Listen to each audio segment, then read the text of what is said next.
Oh, okay. Hello, gentlemen. Hello. My dear brother Good and my morning. cousin. Good morning, sis. Today is Wednesday, July 15th, I believe, 2020. And I am Sherry Williams, founder and director of Bronzeville Black Chicagoan Historical Society. And today I have two special guests with me, Mr. Stephen Williams, my elder brother. I'm going to always make sure people know you're older. And my dear cousin, none other than Roy Lawrence. And I'd like to start our interview today by having each of you individually answer a number of questions to give me a background, a biography of your life. So I'd like to point to Roy. Roy, give us your full, what my children say, government name, your full legal name. My name is Rogers W. Lawrence. People call me Roy for short for Rogers, and that's my grow-up name. My business name is Rogers Wow. And so what does the W stand for? Williams. So Oh, I have three last names in my name. I don't know I what didn't my know parents that. were thinking about. and share with me your date of birth and where you were born. 5/31/56, and I was born in Chicago at Cook County Hospital to Magdalene Montgomery. Uh, And so your dad's name is? and my dad's name is Ralph Lawrence, and my mother is from Columbia, Mississippi. My dad is from Terrell, Texas. Wow. So I know that your family came to Chicago. What year did they come here? 1940, my mother came to Chicago, and she went to school at North Lakeshore Drive, and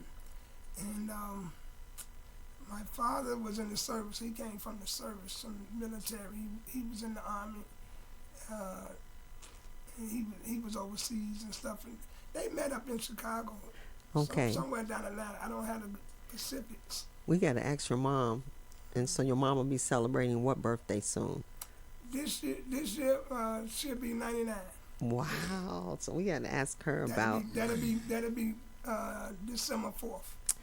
oh my goodness. Yeah, we got to ask when and how she met your dad. And so tell me a little bit about your parents. What were they like? What are some of the things that you remember when you were younger? Well, I got a lot of whoopings. Parents, that's the regular neighborhood parents, growing up poor and stuff, and daddy worked at different jobs and went from job to job, and mom was a stay-at-home mom. So we were really mostly raised by mom. She Okay. did the mom and dad thing. And so how many brothers and sisters do you have? It was seven of us. My mother lost one child.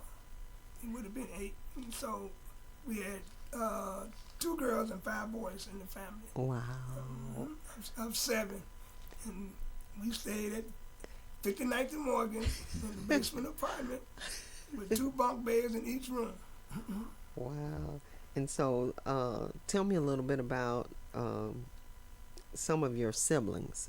Tell me a little bit about like going to school. Are you all one cluster? Because Stevie and I and my brother all went to the same school, so people knew not to bother me because of my brothers. So was you and your brothers and sisters Yeah, like we that? all went to the same school. We went to Bill UGC, Bill Upper Grade Center, and Bill regular school. Started kindergarten there. I was in kindergarten in 1960, and with the rest of my brothers and sisters. Well, my sister, Mm-hmm. my baby sister, she went there too with the two baby brothers, and the two older brothers. Well, I don't know. They dropped out of school. Uh-huh. I forgot what year they dropped out in, and I went all the way to eighth grade. And Bill Upper Grade Center, and my sister and my two brothers too. And then I had a brother to go on to Englewood High School, the baby brother, which he played basketball for the team, and then he came up as one of the great basketball players of high school, period, in the city. Illinois. Wow. Illinois, yeah. Okay. Yeah, because he got scholarships for Duke, Indiana State, Rogers, yeah, a lot of scholarships to go different. But unfortunately, he didn't make it there. Tragic happened and stuff, and he was shot and killed at 59th and Morgan in 1979, I think it was. And this would be your He was brother. 17 years old. This would be your brother, Cowan, This would be my brother, Rogers Laurence. who we call Mungie. Cornbread. Cornbread. Cornbread, that was his name in Englewood. He won all the scholarships at Englewood because he had the most assists and the most rebounds. So that's why all the colleges wanted him. And he was 6'7". Yeah, he got a scholarship to University of Illinois too. Yeah, he was like 6'5", 6'6", something like that. He was tall. He had to bend over to come in the door in our apartment on 59th. That's such a great memory because Cowan and I used to make mud pies under Mr. Anderson's porch. Yeah. And Cowan, he knew I was an excellent cook, and he would eat my mud pies. So I don't know. So it's just a great memory for you to just speak about him. And I wanted to ask you also about your nickname. And so you said it's just short for Rogers? Yes, that's what my mother them named me that. And that name just stuck with me all the way until now. But my business name is Rogers. You got 3 last names. And tell me about some of the memories on 59th Street. What was your exact address? And tell me a little bit about what was in, say, the storefronts that were on that street. Yeah. Well, my address was 1011 West 59th Street. The house was next to a store called McCoy's, which is where I worked at 9 years old. I worked there and got paid every week. It was a nice job. Gave me $23 a week. That was a lot of money back then. And I even bought my first bike out for that money. Yeah, from a store called Major Motors. Major Motors. So every week I go put some money on my bike until I got it out. Because everybody else in the neighborhood had a bike with the long handlebars in the back and the ram bars in the front. So I got my bike out and I was cool. Everybody was liking me. That's how I got my first bike, the same way. Babysitting, saved the money, went to Major Motor on 63rd and Morgan. Then I growed up, with my best friend Steven here, we and his brother Marlon and their cousin Anthony. We was all cool, we had us a little band. Stevie played the drums, Anthony played the bass guitar, me and Marlon played the lead, and we had good times and stuff on 59th Street. And it's been like since maybe we was just like 5 years old when we met, something like that. Or less. Yeah. Or less. Or less, because we knew each other before we went to school. Before we went to school, yeah. See, we both went to Bill kindergarten too. Right. My parents moved over there in 1959. So we had lived on 55th and Cottage Grove at the time. Okay. And stuff. We moved from 55th and Cottage Grove to 59th and Morgan. Wow. And I was just like 4 or 5 years old. And we were there a little earlier, because on Marlon's birth certificate it has 1023 West 59th. Really? So, and I use that as a measure to pretty much when they came to 59th Street. Wow. So you mentioned your bestie over there. Tell me a little bit about growing up with him as a kid. Was he? We just growing up. We had a ball. We had y'all didn't bust no windows out. The 007s. The 007. I remember that man. Yeah, so we was cool. I mean, like I said, we were mostly doing our band stuff. That's mostly what we were sticking to. We didn't gang bang and stuff. Right. We went to the back of the house on Mr. Houston's house, and we had the backyard to ourselves, where we can play our instruments. Then if it started raining, we can go up under the steps and get out the rain. But other than that, that's, most of our years, up till we got about like 12, 13, and then, stuff started to change again because we started being teenagers and stuff. So tell me there, I know that I remember Stevie and Marlon going across the street for the Boy Scouts. And tell me a little bit about, what it was like to get involved in something that other friends were in, and share with me a little bit about the riots that happened. Yeah, I was in the Boy Cub Scouts. I was in the Cub Scouts. I never made it to the Boy Scouts yet because you had to go through so much. You had to be a Cub Scout, then you had to be a Boy Scout, then you had to be an explorer. And so, but I never made it out of the Cub Scouts and stuff. It was across the street from my house called Rush Church. That's where the meetings were and stuff. And that was in the years between 63 and 68, I think.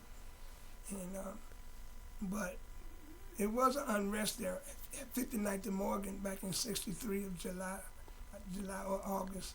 It was a big riot at 59th and Morgan and stuff. And it was terrible. I was little. I watched it. And I watched it played out. It was white and black. It was terrible. I mean, if you saw it, you would be scared as I don't know what. If you saw it as a little kid like I did and stuff, where the police had the dogs and sicking the dogs on the black people, and then the white people were beating the blacks with bats and stuff. It was terrible. And this was back in 1963. Right. Because a lot of stuff happened in the 60s. Yes. There was still white owners and stuff that owned the stores and stuff on the corner. Right. I remember that store across the street. It was a bar, had a pool table in it. Yeah, but most of the stores in our neighborhood, they was Jewish. They was Jewish. That's why it was so important that with Mr. McCoy, who was a very fair-skinned black man, to see a black business owner, because they were rare. Right. And but we had a couple other businesses, including, AR Leak started across the street on 59th. And then later, remember, it was a SDNS that was on the north corner. And then before SDNS, it was like McCoy's, Briscoe on 59th in Aberdeen, Briscoe's. And then you had Bill, the black guy on the record shop, the same, he got the same shop that the Black Panthers had, where the Black Panthers opened up their center in 68, 69 on 59th there.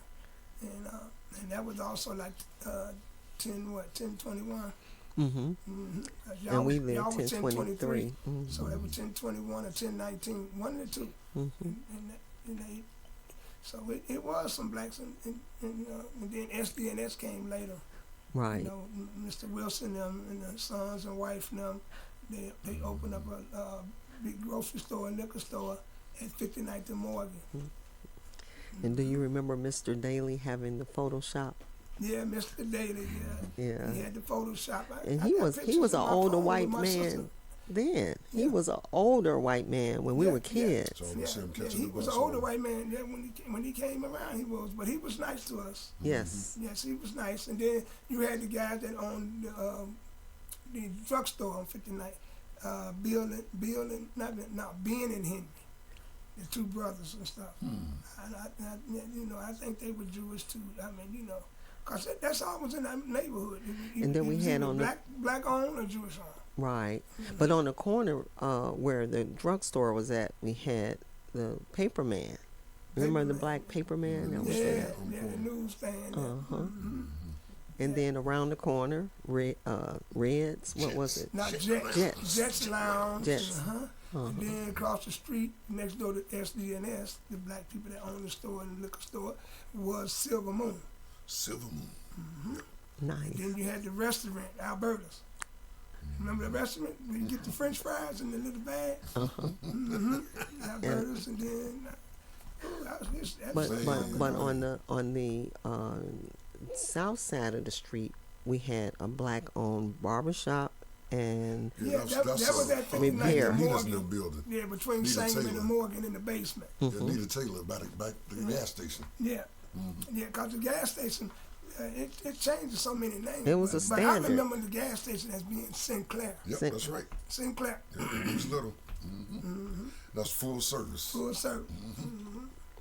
Wow. Clean. I love Yeah, it. yeah. We used to go over there and get some tires. Remember, we used to go over there and get the tires. They had the tires over there. We go over there and get the tires. You get to roll them. Roll the tires. So I know that for both of you, I want to move ahead with you, Roy, and just ask a little bit about your work as an essential worker. Tell us what you do for a living and how that's impacted you with COVID. Well, I started out years ago, which I do have 7 diplomas and 7 different things, but I wind up doing meat. And that's the last thing I've been doing for the last 20 years. I've been cutting meat and packing meat. And unfortunately, I'm not doing it now because I caught the COVID-19 in my workplace. And it impacted me, a lot, And the guy that owned the place, he's not abiding by the rules or whatever and stuff. So I refuse to go back to work there, because he haven't quarantined the place or disinfected or whatever. And so I'm out of work right now. I'm hoping to get unemployment now due to the COVID. But if he had did all that there, then I probably would have been back to work. But by him not doing that there, I don't want to go back in there and catch COVID all over again. So what month did you get the diagnosis? Well, on the second one, I had it twice. The first time in January, I had the contagious disease of the COVID. Because I think people getting it misconstrued because coronavirus is the contagious kind, and I think COVID-19 is the respiratory kind. So I didn't have both. So the month of, they diagnosed me April 1st, I think it was, and stuff. And I was supposed to take a flight out of here the 2nd. So they canceled my flight on the 1st that night. And I found out that I had COVID-19 on the 1st. Right? April. No, it was March. I think it was the last of March. Okay. And then my flight was canceled and stuff, and then they gave me a 14-day quarantine on it. And I did 21 days. Because I didn't want to come back outside. I wanted to make sure everything was over with and make sure that I was, straight and everything to come back outside. And then I had to go get another check, which came back negative and stuff, But that 21 days was, I don't know, it was rough. To stay in a house in one room, feed yourself with no appetite. COVID, you can't play with COVID. And I'm here to tell you people, you need to, cover your mouth, stay your distance, and do what the doctors tell you and stuff. Wow. Not many people can say that they experience a miracle of twice having COVID in 1 year. And so I know that's likely why you protect yourself, because you experienced it. We really don't even know how a lot of people are getting it. Do you have some idea about how you might have? But in the air, it's in the air. And the only thing, when it's in the air, you can't get away from it, So I'm like this here. I figure everybody got to touch up because it's in the air. You're breathing it because it's spread too quick. If it was going to be body to body or it's going to be, in the food or whatever, no. It's got to be the air because it's spread around the world too quick. No way it can travel like that there unless it travel by air. Nobody be giving it to them like they were saying, come over here on the plane from China and they give it to you, then the next thing no, that ain't how it works. It came in the air, and I do believe that it was an experiment that went wrong. Because they trial stuff all the time and stuff, and then when something break loose, they want to call it an epidemic. No, you was trying to do something that you weren't supposed to do. That's my take on it. And then now that we all got to suffer for it, Yeah. you know, and deal with it and try to find out how to cope with it. Y'all don't have no antidote for it now. Right. Because you didn't know it was gonna get this far. So I that's my take on it. Yes. You know, everybody have an opinion, you know, because I had it. Okay.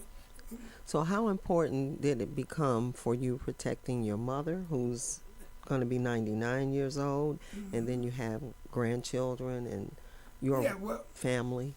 Well, my grandchildren were over my house a couple of days before I got it. So I probably had it while they was there.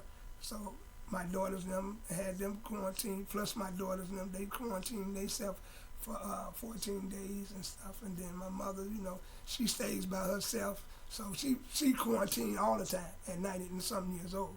So I didn't really have to worry about her and stuff. And she hadn't caught it. That's good. Well, you know, I love you dearly, and I have no idea why you love my brother so much. Hey, I love you too. We all good. You know what I'm saying? You know, people wanted to jack me up just because he was my brother. Our life wasn't easy. You know, we fought to where we got to now. That's it. And we still here to tell it. That's Yes. We still here to tell Yeah. it. We have stories. How few of our children and grandchildren know about eating a mayonnaise sandwich or a ketchup sandwich or a syrup sandwich. They don't know. They don't know nothing about no sugar sandwich. No sugar sandwich with milk. That was dinner. It's got to be Wonder Bread though. So Wonder Bread. Got to be Wonder Bread. Wholesome. Well, that brings me to your dear friend Stephen. For the record, could you share with me your full name, your date of birth, and place of birth? Stephen Williams. Born in Chicago, Illinois, same hospital as Roy, Cook County Hospital. 11/13/56. Okay. And so, what year did your family migrate to Chicago? In the 40s. And where did they come from? They came from Inverness, Mississippi, Illinois, Sunflower County. So they came from Mississippi. And so tell me, do you have any remembrances of visiting your family home, where your mom was born in Inverness, Mississippi? A lot of good memories. We used to go down there every summer. We went. Seemed like. With the mosquitoes. I believe. I've been on the train a few times. I vaguely remember that, but I mostly remember when Mimi. That's what we called our grandmother. Her name was Gladys Sanders, but we called her Mimi. I don't know how she got that nickname, but we called her Mimi. But anyway, she had a Chevy, like a '66 Chevy. And I remember we went down there and we took a picture in front of it. Me, Marlon. And Anthony. BB was in it. Anyway, another cousin or somebody. I know you wasn't in it. And on one side is Mimi standing, and on the other side is Aunt Gertrude, her sister. Oh, wow. And I got a copy of that picture somewhere. Nice. And we just let us run. I was in Mississippi. They had them sugar cookies, because there was a store down there, a neighborhood store. We used to go in there, run in there, and then we had all that area to play in. You know, and we just had fun. I know when I started bird watching on 59th Street, because remember the pigeons would be perched up high. And my mom would be fussing at me, quit feeding them, because, you know, they're going to come back. And then one time they had put, I guess, some poison or something, so a lot of them were falling dead. And I remember Mr. Anderson coming to get one. He said he was going to nurse it back to health. He was eating them, and I didn't know that people ate pigeons. But we didn't have grass on the front because we lived on a commercial strip. There was a small patch in front of Mr. Anderson where I made the mud pies. And then there was a small patch, I think, in front of Miss Hopkins. Yeah, in front of our house. Right. Basement apartment. Right. But in the rear where we all played was all concrete. Right. And so when I tell people about how much we loved going to those places that was grass and you can run and stuff, a lot of people did not, I didn't say they didn't want to accept, but they found it hard to believe when I told them about how segregated the parks were for going to Ogden Park. So Sherman can Park. you, yeah, Can't go Sherman to Park. Sherman Park. Uh huh. So can you tell me a little bit about like where else could we go and play that blacks could go? Ooh, back when we was in grammar school and stuff. Okay, neighborhood wise, Couldn't go to Sherman, right? but there was another little park over there by Copernicus. Remember they had the round thing, and you hold on The to it. merry-go-round Yeah, thing. yeah, that thing. And then they had the seesaw.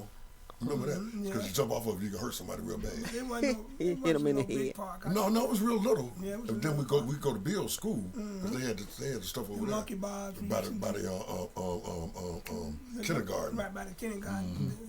and that was all kind of local. Yeah, we couldn't. We was set in Ogden Park, and then back in the early '60s, it was still like they didn't want blacks over there Oh yeah, and stuff. And so we really couldn't go across Racine go across 55th. and Yeah. Racine and 58.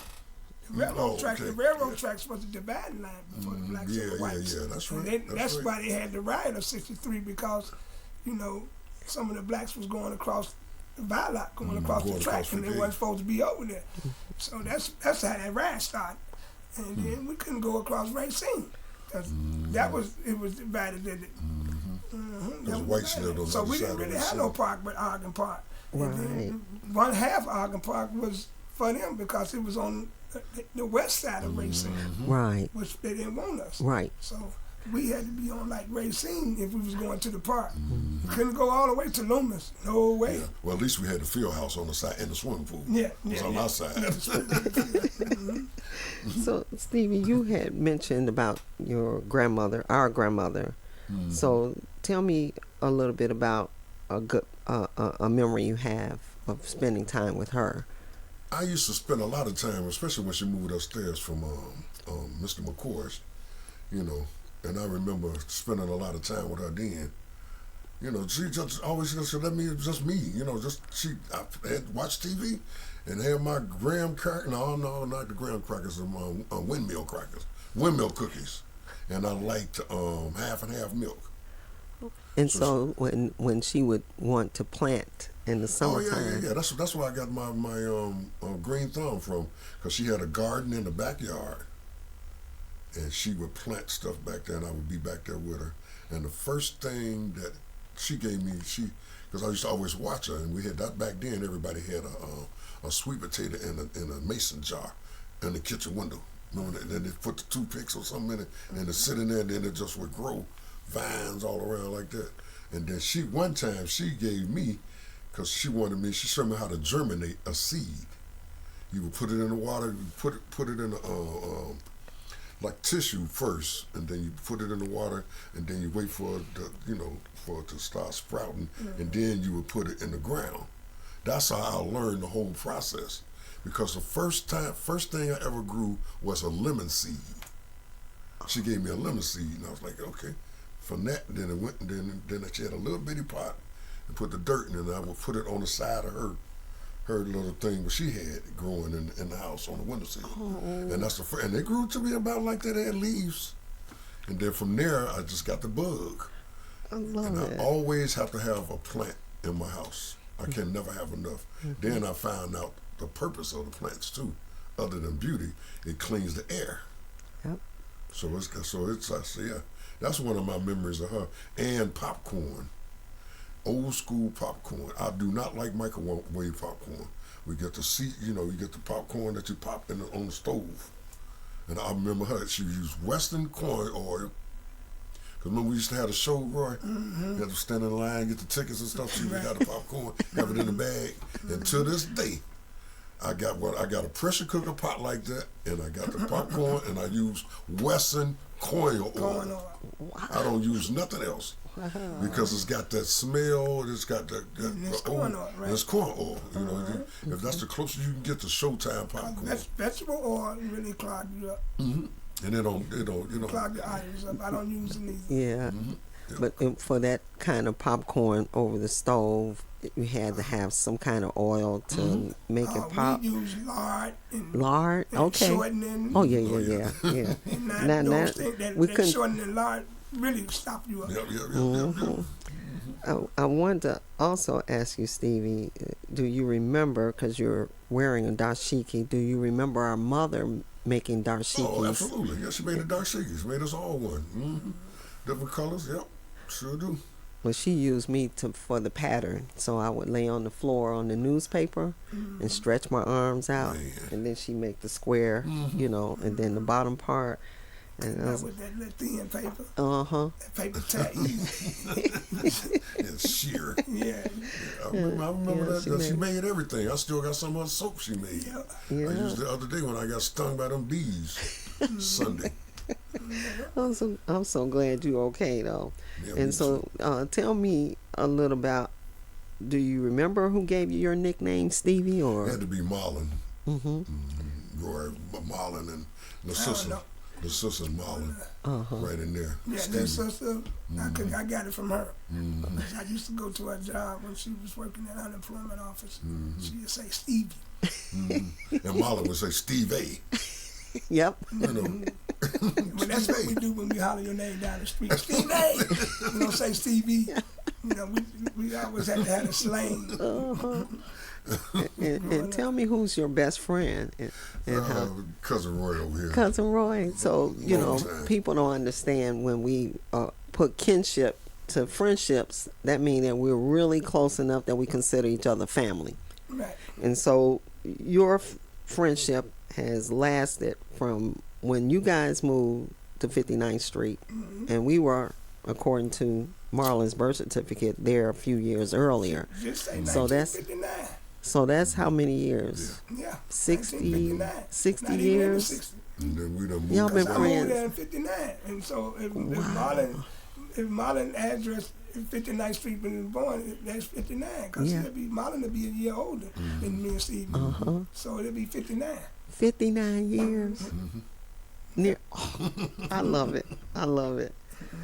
I wanted to also ask you, Stevie, that I know your work as an essential worker is real important to how you've been able to respond to COVID and all the challenges with how those that you take care of have had to get their needs met. So tell me a little bit about how you manage that and at the same time stay safe.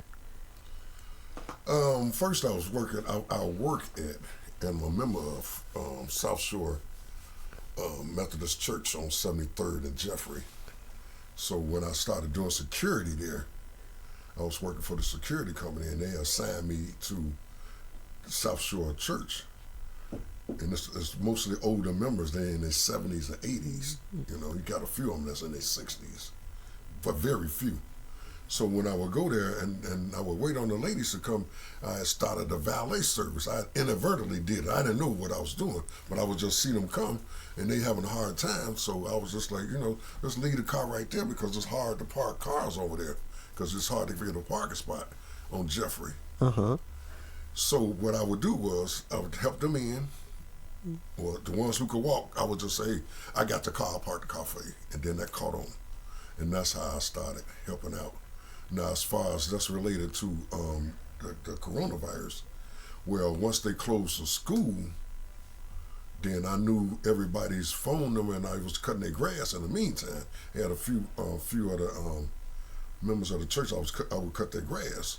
So when the virus hit, they would call me to tell me what they needed from the grocery store. So that's what I still do 2 or 3 times a week.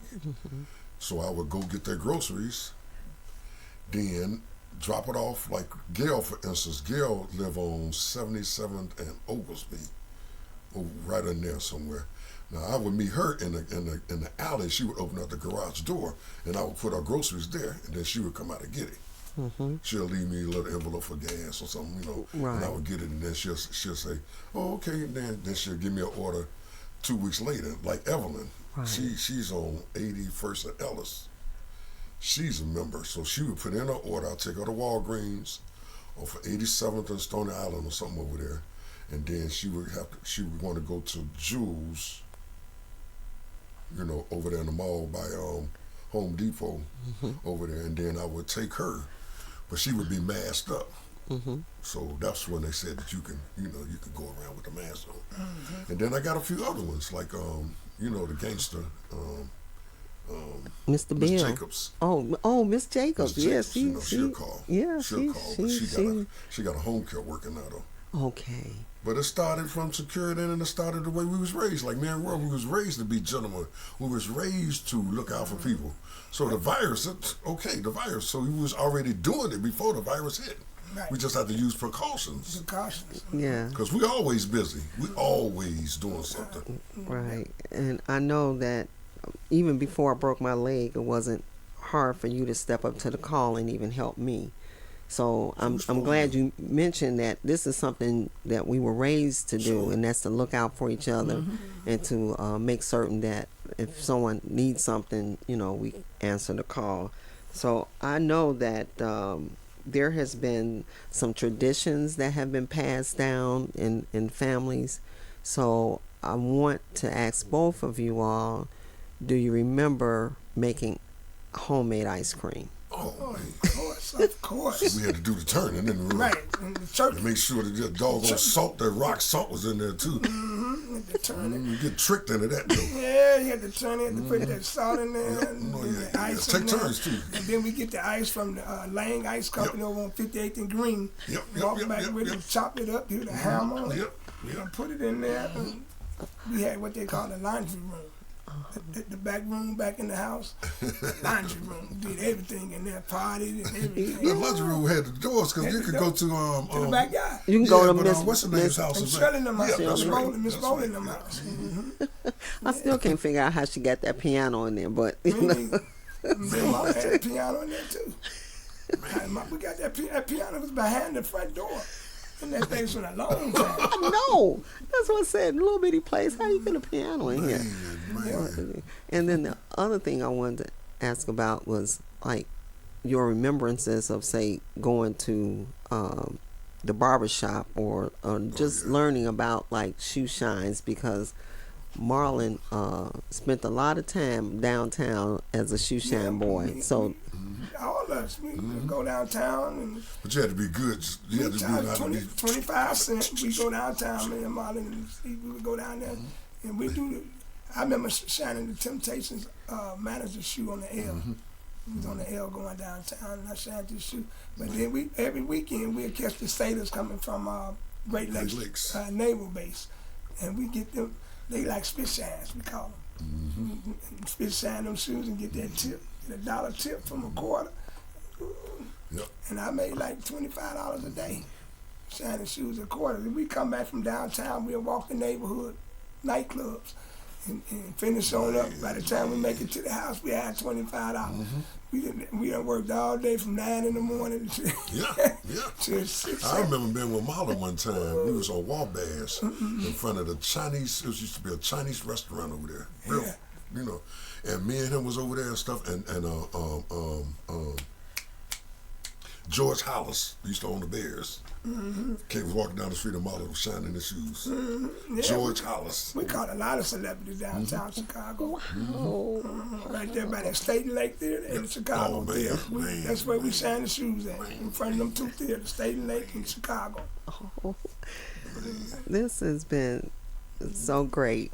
I know that we did a interview last week, but I think today's interview was more rich. That you all talked a little bit more deeply about the things that you enjoyed growing up and how your friendship formed and how it stayed solid for 59 years. So I just want to thank both of you. Roy, thank you. Welcome. Stevie, thank you. Run! Thank you both. Remember Duke? Remember the dog Duke? Remember the dog Duke? Oh my God. Anthony stupid butt. Duke get out, everybody. Duke is out! Remember Duke? Duke used to get out. Everybody get the run. Remember he bit Anthony? Anthony called himself gonna pet Duke. Duke was like, I got to pet. Bit him on the stomach. He sure did. And Anthony playing in all white. And the first thing he gonna do, his nose gonna stop bleeding. Remember? That was the Magoo's dog, wasn't It was. Yep. it? Kenny Magoo. Well, thank you We got both. to talk about Anthony next time. Oh, with we all got white. to. Who the heck wear all white to Yeah, go out and play? yeah, he's ready for tennis or something. I don't know. Remember, we used to be in the window looking at it. I was like, because they had to go in the nosebleed. They be in the window. Remember, they had the bedroom window He right dressed there. like a chef every day. And wasn't going to no kitchen. Man, He was going to his toys will last forever because he wouldn't play with his toys. He play with ours. Tear our stuff up. We got this stuff still in the box. Because remember, the sister wouldn't let us have a G.I. Joe Yeah. because they thought it was for, that was a doll. Dow. Uh-huh. Anthony had the G.I. Joe. Yeah, look. I think me and Marla tried to burn him up or something. We put him in a real army situation. Because he had a truck for him, a Jeep for him and everything. Y'all so wrong. All right. Well, again, thank you both. And we'll see you on the next. And thank See you you very next time. much. See you next time. Amir, we closed.